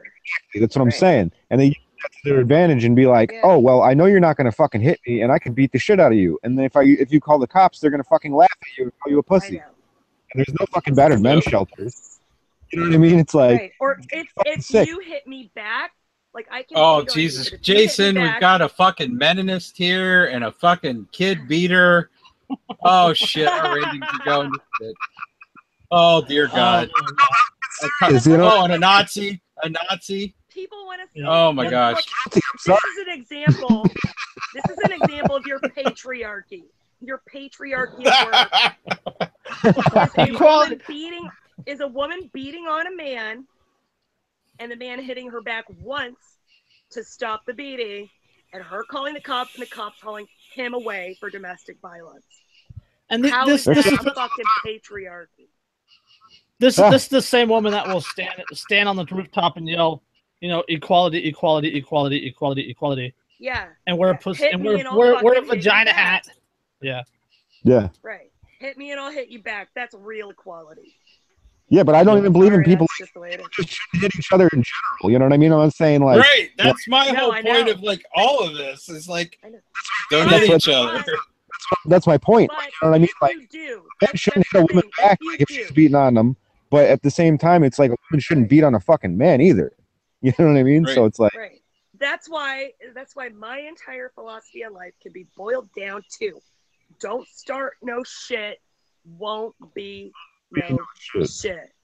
Right. It's that fucking easy. Yeah. It really is. Do no harm, take no shit. Mm-hmm. Right. So. Yep. Oh yeah. Okay. So let's get one more story, guys. Let's find a good one. Do it. Oh, okay. This is Anarcho Daddy. This is a good one. This is a good one. Okay. All right. So this is back from August 10th. The state of Michigan and the Detroit public schools are being sued. Let's see. The Governor Snyder, members of the Board of Education, and various other state officials are being sued for failing to provide an opportunity to learn. Right. This is a group of students and parents and teachers suing the government for failing kids in public schools. And aside from everything that's wrong with that, listen to the verdict. Go ahead, Jason. Oh no! I just I just have to read this quote to you. That's my whole. It's just I have to read this one quote. If I can find it now.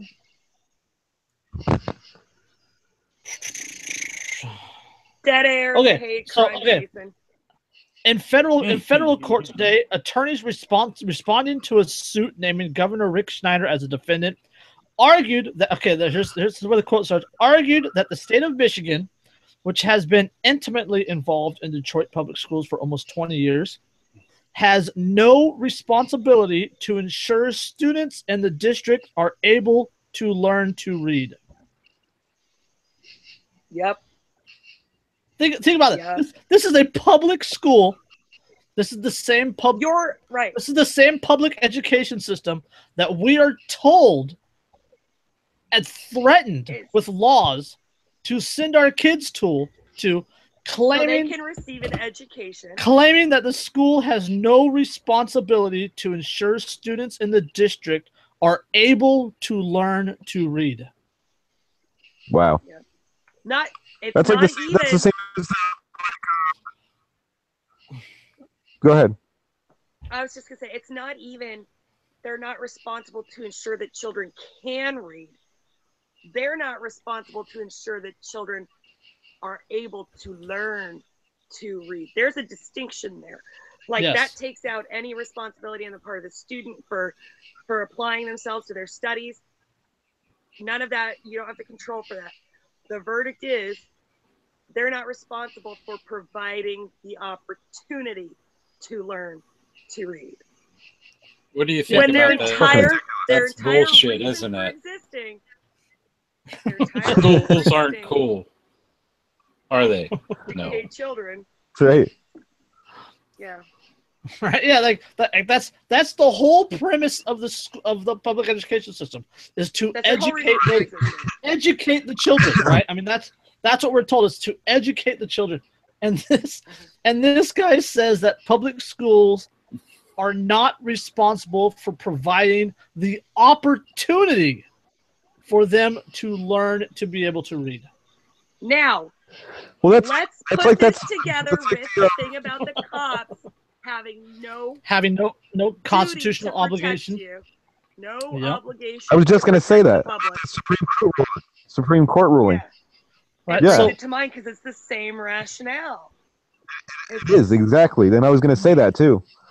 Oh, No, okay. Sorry, I didn't mean to cut you off, homie. That's What like is the ultimate job, though. It's like you're charged with a task, but you're not actually that you don't have to do responsible for fulfilling that task. Exactly right. Love it. I'm just kind of I'm looking for a job like that. If anybody out there wants to offer me one, too. I can do a lot of Me shit too. and be irresponsible about it. Oh, look, that guy's getting beat. Oh, I'm Yeah. gonna go write some parking tickets. Right. Yeah. That There's kid no over money. there- There's no money in stopping that crime. That case was Yep. was an active shooter in the subway, wasn't it? And the cops went and hid in like the train conductor's booth and just Yes. let the Yep. public get mowed down. They had guns, but instead of engaging the gunman, they fucking went and hid. And then Yes. the courts ruled that they were right. They were okay because they have no. I didn't even think it was a Constitutional obligation gunman. to I protect think the the public. dude had a knife. I think he had a It might have knife, been a and knife. like It wasn't. Yeah. the train passengers wrestled him to the ground or Okay, something. there's several rulings like this. One of them was in the New York subway. This one was that a woman had a restraining order against her estranged husband. The husband showed up, killed her and the kids, Wow. went to the police station, suicide by cop. Wow. Somebody sued a friend of the family or a family member sued the cops for not enforcing the restraining Protective order. Right. I remember that And then one too. the justices ruled that police do not have a constitutional duty to protect someone. Yep. Well, I mean, think about it honestly, right? And actually, although I will argue that one to a certain point of in a situation like that, I mean, from an anarchist perspective, you're really responsible for your own Absolutely. But Personal in a lot of cases, if you own the implements of self-defense, they'll throw you in prison. If you defend yourself and kill somebody, they'll fucking throw you in prison. So people are frightened away Right. from Yeah, no, I don't themselves disagree. by the state. If the state's going to take on the responsibility for protecting the public, and they're going to disarm the public and criminalize self-defense, then they have to fucking defend people. Oh, Well, yeah. I mean, I'm with you on that. Dude. It's a fool's errand to say that you can defend everybody, though. You know, Which just is why kind of they playing shouldn't be devil's doing it in the advocate. first place. Right. Right, exactly. But nobody sees it that way. It's the same kind of situation as having a no gun sign on your store. Yeah, Right? right. If you do not allow people to carry guns into your store, right? You are ultimately responsible for the defense of the unarmed people in your store, in my opinion. Right. Well, and also, Right. also if you put up a no guns in this establishment sign, the only people who are going to bring guns into your establishment are ones who don't give a fuck about your rules. Yep. The people who do won't bring guns in there. So you only have bad guys with guns in there. You don't have any good guys with guns. Yeah. Not necessarily bad guys. Not necessarily bad guys. Civil disobedient people or people who will break That's bad. rules. Right. Bad guys. Those are bad. No, those aren't really bad. No, you're right, Jason. You're right. There's an argument here for anarchism and property rights. Right? If you have a no gun sign and I carry guns, I'm violating your property rights. Right. So yeah. Right. And it's my choice to not enter your establishment if you don't let me bring my sidearm. Yes. Vote with your wallet. Yep. Vote with your wallet. Give me one instance where a cop has actually prevented a fucking crime. It was You're all in and out, crimes. Dan. We couldn't. Try that one again, Dan. Yeah. No, I was going to say that. Can you hear me now? I was going to say that, like, people, like, you know, they put their faith in fucking police, right, to protect them, and they have no obligation to protect them, obviously, by the Supreme Court. You know, that pointed it out, obviously, and like, no one can ever give me an instance where a cop actually fucking prevented a crime. They only respond to crimes. Well, that's ultimately prevent crimes all the time, but they're off duty. No. They just happen to be in the right place. No, do they prevent crimes or do they respond to the incident? Right. Yeah. Right. So that's ultimately what it comes down to is. In reality, if you're talking about first principles, there is no preventing crime because it's not crime until it fucking happens. Until it happens, yeah. You got pre-crime. Isn't a thing. Fuck crime. Yeah. That's Minority Report shit right there. No, well, we're moving in that direction. Yeah. Thought crime and because of what somebody could do. It's okay to punch Nazis because what they might do. Because what they're saying gives me the belief that they might do this. That's still not justifiable grounds for punching them in the face. Sorry, it's just not. Your feels are subjective. No. You can't know if somebody's going to do something until they fucking do it. So I got one more article that has to go along with cops and crime real quick. Let's do it. So let's go. Okay, this is the tough one, Derica. This is the real tough one. Okay. This is videos of deputies searching a woman emerges after rape by cop. Charges are dropped. The cavity search on the side of the road. Yes. A video showing a 21-year-old Texas woman being strip searched for marijuana outside of the car. Cops thought they smelled it. In 2015 is now circulating. This after charges of official oppression against 2 Harris County deputies were dropped and a 3rd deputy involved was not charged. I am going to terribly ruin this person's name, so I'm not going to say it. The lawyer said that the video she showed was rape by cop. A 21-year-old a 21-year-old African-American female college student had never had any criminal history, never been in trouble. One of the officers on the tape, he was talking to a passenger who was already in custody in the officer's car, and you could hear him telling the individual, and I quote, "Oh, we are going to find something, even if we have to put our hands on her." Okay, so if what those officers did to Miss Corley was not mistreatment, did not amount to rape, I don't know what is.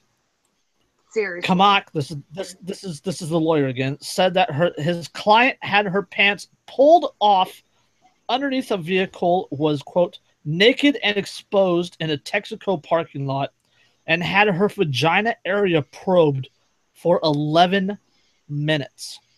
11 fucking minutes. 11 minutes. As the owner of a vagina, I'm just going to tell you, it takes all of 15 seconds to intimately know every piece of what's inside of there. It's not a big body part. Okay? You don't need 11 minutes to determine if there's something in there. Oh, well, yeah. That's what I'm talking about. You don't need 11 minutes to know if there's something in there. Okay? No. Look, we're not talking about that, Mark. Gotcha. Don't make it about that. But it doesn't take 11 fucking minutes to determine if there's something in there or not. You can take a beating, though. And there's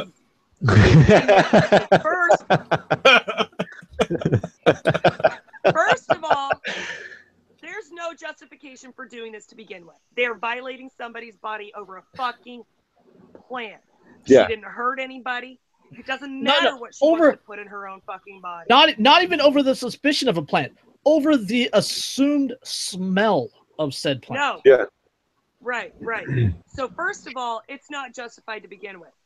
Second, even if it were justified to search her cavities for said substance, you don't do it out in the fucking open where everybody can fucking see it. And you don't in a Texaco parking lot.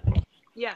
And you don't take 11 fucking minutes to do it. This is absolutely rape by cop. These cops were getting a no doubt fucking thrill out of doing this. There's no other explanation. It's total abuse of authority. None. Absolutely an abuse of authority. And the two cops were found not guilty, and the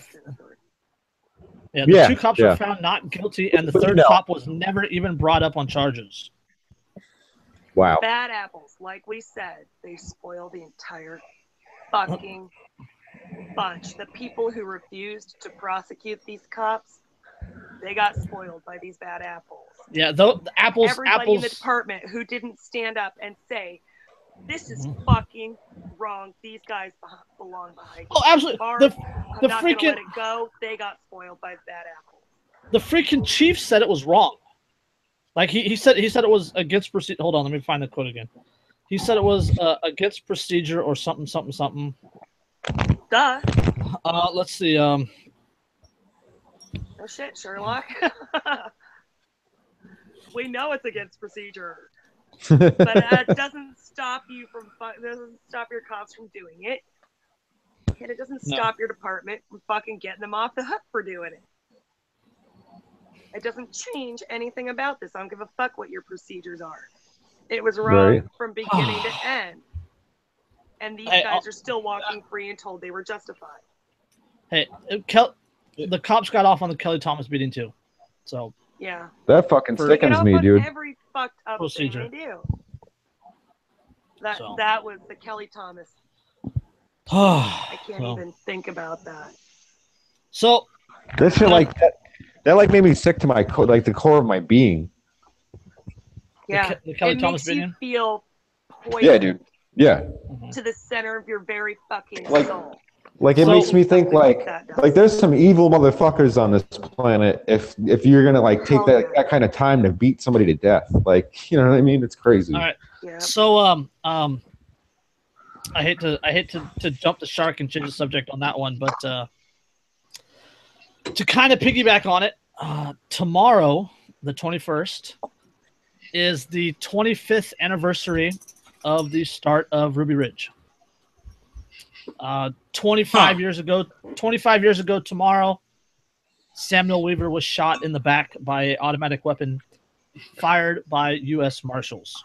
His wife wife- was shot while holding Yeah. their infant child. Yeah, by FBI sniper. Thanks, A few- Lon Harichi. Fuck Yeah. you asshole. Yeah, she was shot. I think she was shot on the 24th. So a couple days from the 25th anniversary. That's a couple days. So tomorrow's the anniversary of the start, and little Samuel Weaver's death. He was only 14 years old. Yeah. Shot in the back by an automatic weapon fired by a U.S. Marshal, who later got an award for his bravery. By the way, Wow. that Lon Well, see- Harichi is the FBI sniper who shot Vicky Weaver.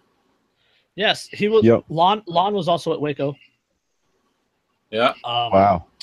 But yeah, little known fact to that Ruby Ridge thing is 3.5 years after, this is like March 1995. They like the four U.S. Marshals that were there, like the two teams that were there, they got awards for their bravery shown at Ruby Ridge. It's fucking sick. Man. That's absolutely. And now this whole thing started over a bench. This whole thing happened over a bench warrant over like weapons possession or something like that, right? No. Okay, so what it is, it was Ruby Ridge is really in the middle of nowhere. Yeah, Right. it's like If it's you- almost if on the you look- Canadian border in Ohio, or Idaho. Yeah. It's south. It's south of the Canadian border quite a ways, but it's the nearest town to it is Sandpoint, and it's like 50 miles away. And at 25 years ago, it was a really small town. Yep. It's at bumfuck Egypt. It's in the middle of nowhere. It's literally in the middle of nowhere. And the Weaver family, I'm living in the middle of nowhere, you guys. I mean, they're starving for attention. Attended a church that they were invited to that just happened to have some Nazis that went to. So they go to the church. Oh, a few and for times. God's sakes, they had a copy of the Turner Diaries, so they must be like trying to resurrect Hitler. Something like that. Yeah. So they go to the church a few times. They go to a few barbecues. They don't really like it, right? So they stopped. They didn't like the Nazis is what it was. They didn't like the white pride, the anti-government people. So they stopped going. Yeah. A little bit after that, Randy Weaver's going into town. There's somebody on the side of the road. The hood's up. They're looking underneath the hood. Randy stops. The guy under the hood goes, "Oh, FBI, blah, blah, blah, blah, blah. We want you to go back to this church and become a confidential informant for us." Randy Weaver says, "No, fuck off. Leave me alone," and goes on his way. Yeah. Then one of the good people from the church contacts Randy and asks Randy to help him cut down the barrels on some shotguns. Right, from 26 to 18, right? These are hunting guns. He wants them cut down for self-defense, so he cuts them down to 18. That guy turned out to be an informant, right? So he went to the cop, said, "Oh, Randy cut down these shotguns, blah blah blah," and the feds said that they were a quarter inch too short, right? 18 inches. They said he cut them down to like 17 3/4. Weapons charges. So essentially, he was targeted for the fact that fucking he wouldn't help the FBI out. Yeah, and that's what they wanted. They said, "Oh, we want you to snitch for us in exchange for dropping these charges." Again, he told them no. I said, "All right, well, we're going to follow these charges," and that's where the warrant came from. Well, supposedly, I use the term supposedly here. The mail messed up, and he got the notifications like the day of or the day before the court case at the county seat, which is like 60 something whatever miles away. Yep. And he said they couldn't do it. So yeah, they got the warrant. There's it's a warrant for your arrest now. Blah blah blah blah. It's a weapons charge. How convenient. Yeah. And that's what they want. They ultimately wanted Randy to go back to this church and become a confidential informant. And he told him no. So the government set him up. And that's what the U.S. Marshals were for. The U.S. Marshals were there to enforce the arrest warrant. Yep. There was, Now they killed his son and his dog first, right? Is what happened? Yeah. There was two teams. Yeah. There was two-man teams. Surveying the property, and the dog Striker smelled them or heard them or something like that, and took off down the trail. Yeah. With Samuel Weaver and Kevin Harris. Kevin Harris was a friend of the family. He was staying there for a while. Yep. Running down the hill. Samuel Weaver comes around the corner. The dog is dead. There's two people standing there with automatic weapons, full camo, face painted up, everything like that. And now this is where the story. There's two sides to this part of the story. Is Kevin Harris says that he came around the corner, and one of the deputies fired at him. The deputies say that Samuel Weaver screamed, "You killed my dog," and then raised his rifle and shot Bill Dugan. So the two different sides of the story. Either way, one U.S. Marshal's dead by Samuel, or one U.S. Marshal hurt. He's shot. Samuel Weaver turns around, goes running back up the hill. They light him up with an automatic weapon. Kevin Weaver lifts his rifle, shoots the U.S. Marshal, and takes off up the hill. And nobody, the marshals never mentioned whether they were clearly identifiable as federal agents or not. Living out like that, there are poachers. There's people who come on your land who mean you ill. Absolutely. Absolutely. This kid would have, even if he did shoot the guy, would have had no way of knowing that this was a federal agent and not somebody who was there, to encroach on their property and do them harm as just like a random radical.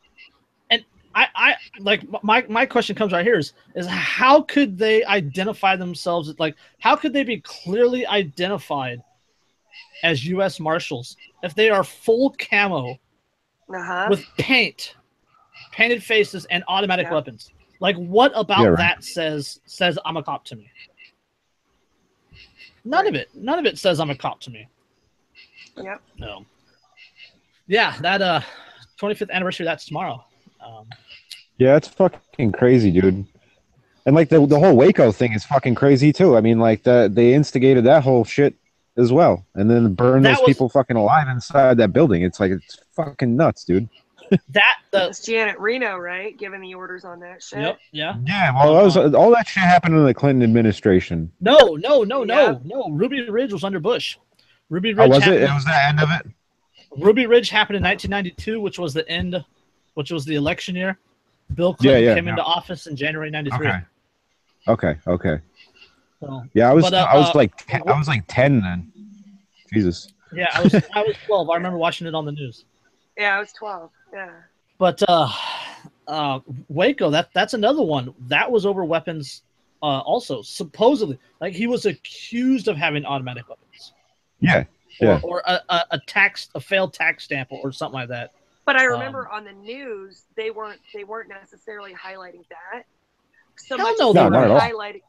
They were highlighting the children in the compound and how he was having sex with underage children. Yeah. And like the abuses that they suspected were happening. Yeah. To these children that were part of this cult. Oh yeah, they called it a cult. Well, it's much better to burn them in a bunker than it is to let them be abused. That's what I was gonna say. Yeah, right. Jesus fucking Christ. Yeah, these kids are being abused, so we better fucking kill them so they can't be abused anymore. That's like Iceland saying, "Oh, we've eliminated Down syndrome by killing every person that has it." With abortion, yeah. Yeah. We've eliminated Down syndrome by aborting everyone that we suspect of having Down syndrome. Yeah. Genetically And you inferior. haven't. Well, Yeah. It's Well, we've eugenics. we've Abortion eliminated has always been about left-handedness. eugenics. Yeah, Yeah, we've it's eliminated always been left-handedness about by eugenics. killing everybody that uses left hands. Yeah. Yeah. Excellent. So, on that note, I guess. First principles matter, kids. You got to That's break right. these things down to what's actually fucking happening. So, Indeed. yeah. So I think we've been on about 2 hours now, you guys. Oh shit. So how about the end of the night quote? Who's got a End of the quote? night quote. All right. So they don't think imperialism be like it is, but it do. But it, Bald Soviet Union man. Excellent. Yes. There he is. Yeah. So, nice. DJ Lennon. so all right. This has been Anarchy Among Friends Roundtable discussion episode 15. Goosfraba. Shit is fucked up. Goose 1-5. So we have a GoFundMe in the description. Go check it out. And peace, love, anarchy.